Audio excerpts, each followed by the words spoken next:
Hello दोस्तों, मैं हूं आपका ऋषि सर और क्लास 10 कनेक्ट में आप सबका स्वागत है। आज हम स्टार्ट करने वाले हैं एक बहुत ही इंटरेस्टिंग चैप्टर जिसका नाम है the human I and the colourful world. Ready हो? चलो शुरू करते हैं। तो दोस्तों, आज हम क्या क्या कवर करेंगे? Let's have a quick look. पहले विल अंडरस्टैंड आवर आई, जो कि एक नेचुरल कैमरा की तरह है।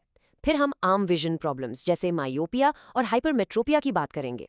और हाँ, उन्हें ठीक कैसे किया जाता है ये भी देखेंगे। उसके बाद it's time for some magic. हम रेनबो के पीछे की साइंस को अनलॉक करेंगे। और आखिर में आसमान के कुछ कलरफुल सीक्रेट्स जैसे स्काई ब्लू क्यों है, इसको डिकोड करेंगे। Sounds fun, right? Okay, let's dive right into our first topic. हमारी आंख दोस्तों बिल्कुल एक हाईटेक सुपर एडवांस्ड कैमरा जैसी है। सीरियसली, ये हमारे बॉडी का अपना अमेजिंग लेंस सिस्टम है जो हमें इस खूबसूरत दुनिया को देखने में मदद करता है। चलो सबसे पहले बात करते हैं रेटिना की। सोच लो ये हमारी आंख का मूवी स्क्रीन है।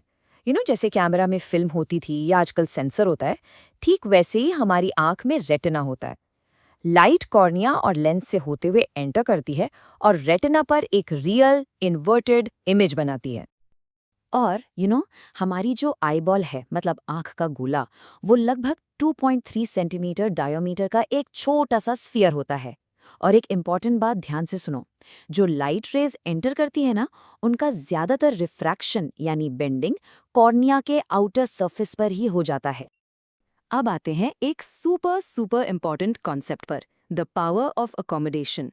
ये हमारी आंख के लेंस की वो मैजिकल एबिलिटी है जिससे वो सिलियरी मसल्स की हेल्प से अपनी फोकल लेंथ को एडजस्ट कर लेता है। पता है कैसा? बिल्कुल आपके फोन के कैमरा के ऑटो फोकस की तरह। और इसी वजह से हम पास की चीज और दूर की चीज दोनों को परफेक्टली क्लियर देख पाते हैं। अमेजिंग है ना? लेकिन कभी कभी ये हमारा natural camera out of focus हो जाता है। इसे हम साइंस में रिफ्रैक्टिव डिफेक्ट्स ऑफ विजन कहते हैं। जनरली 3 कॉमन टाइप्स के विजन प्रॉब्लम्स होते हैं। आगे बढ़ते हैं और इनके बारे में थोड़ा डिटेल में जानते हैं। पहला है मायोपिया, जिसे हम नियर साइटेडनेस भी कहते हैं। इसमें क्या होता है कि पास की चीजें तो एकदम साफ दिखती हैं, पर दूर की चीजें ब्लरी हो जाती हैं। ऐसा होता क्यों है? इसके 2 मेन कारण हो सकते हैं। या तो आई बॉल थोड़ा सा लंबा हो जाता है या आई लेंस का कर्वेचर ज्यादा हो जाता है। इससे होता यह है कि इमेज रेटिना पर बनने के बजाय उसके आगे ही बन जाती है। अब मायोपिया का ठीक उल्टा है हाइपरमेट्रोपिया, यानी फार साइटेडनेस। इसमें दूर की चीजें तो क्लियर दिखती हैं, पर पास की चीजें जैसे बुक पढ़ना मुश्किल हो जाता है, सब ब्लरी लगता है। यहाँ आई लेंस की फोकल लेंथ ज्यादा हो जाती है या आई बॉल थोड़ा छोटा हो जाता है, और रिजल्ट, जो पास के ऑब्जेक्ट की इमेज है वो रेटिना के पीछे बनती है। Make sense, right? एकदम ऑपोजिट। चलो अब एक सवाल, क्या आपकी फैमिली में कोई चश्मा पहनता है?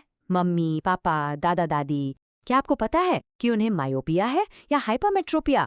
थोड़ा पता करो और भैया को नीचे कमेंट्स में जरूर बताना। तो इन विजन प्रॉब्लम्स का सोल्यूशन क्या है? घबराने की कोई बात नहीं है, साइंस है ना हमारी मदद करने के लिए। हम सूटेबल स्फेरिकल लेंसेज का यूज करके इस ब्लरी विजन को बिल्कुल ठीक कर सकते हैं। चलो देखते हैं कैसे। मायोपिया को ठीक करने के लिए एक सूटेबल पावर का कॉन्केव लेंस यूज होता है। ये लेंस क्या करता है? ये लाइट रेस को थोड़ा सा डाइवर्ज यानी फैला देता है। इससे जो फाइनल इमेज आगे बन रही थी वो खिंचकर ठीक रेटिना पर बन जाती है और दूर का विजन एकदम क्लियर हो जाता है। और बिल्कुल वैसे ही हाइपरमेट्रोपिया को करेक्ट करने के लिए हम यूज करते हैं एक कॉन्वेक्स लेंस। ये लेंस लाइट रेस को कन्वर्ज करता है, यानी एक पॉइंट पर मिलाता है। इससे पास से आ रही रेज ठीक से फोकस होकर इमेज को, जो पीछे बन रही थी, रेटिना पर ले आती हैं। सिंपल। चलिए अब आंखों से थोड़ा आगे बढ़ते हैं और लाइट के एक खूबसूरत जादू को देखते हैं। आप सबने रेनबो तो देखा ही होगा, राइट? वो 7 खूबसूरत रंग, वो एक्चुअली एक ग्लास प्रिज्म की वजह से होते हैं, जो व्हाइट लाइट को उसके 7 कंपोनेंट कलर्स में स्प्लिट कर देता है। ये एक सिंपल सी एक्टिविटी है जो आप लैब में भी कर सकते हो। जब व्हाइट लाइट, मान लो सनलाइट, प्रिज्म के एक सरफेस से एंटर करती है तो वो बेंड होती है और अपने 7 रंगों में टूट जाती है। और जब ये रंग दूसरे सरफेस से बाहर निकलते हैं तो वो फिर से बेंड होते हैं और हमें एक ब्यूटीफुल बैंड ऑफ कलर्स मिलता है। और इस फिनोमिनन का एक साइंटिफिक नाम भी तो है। इसे कहते हैं डिस्पर्जन ऑफ लाइट। इसका मतलब सिंपल सा है, लाइट का अपने कंपोनेंट कलर्स में स्प्लिट हो जाना जब वो किसी मीडियम जैसे कि एक ग्लास प्रिज्म से पास करती है। और ये जो 7 रंगों का बैंड बनता है ना, उसे हम स्पेक्ट्रम कहते हैं। इन्हें याद रखने का एक आसान तरीका है, एक magic word, VIBGYOR. Violet, indigo, blue, green, yellow, orange और रेड। ध्यान से सुनो, इसमें रेड लाइट सबसे कम बेंड होती है और वायलेट सबसे ज्यादा। ये याद रखना। अब चलिए अपने फाइनल सेक्शन की तरफ, और ये मेरा फेवरेट है। हमारे आसपास नेचर में भी डिस्पर्जन और दूसरे लाइट फिनोमेना होते रहते हैं, और सबसे कॉमन सवाल जो हम सबके मन में आता है, आसमान नीला क्यों है और सूरज सुबह और शाम को लाल क्यों दिखता है। चलिए इन सीक्रेट्स को डीकोड करते हैं।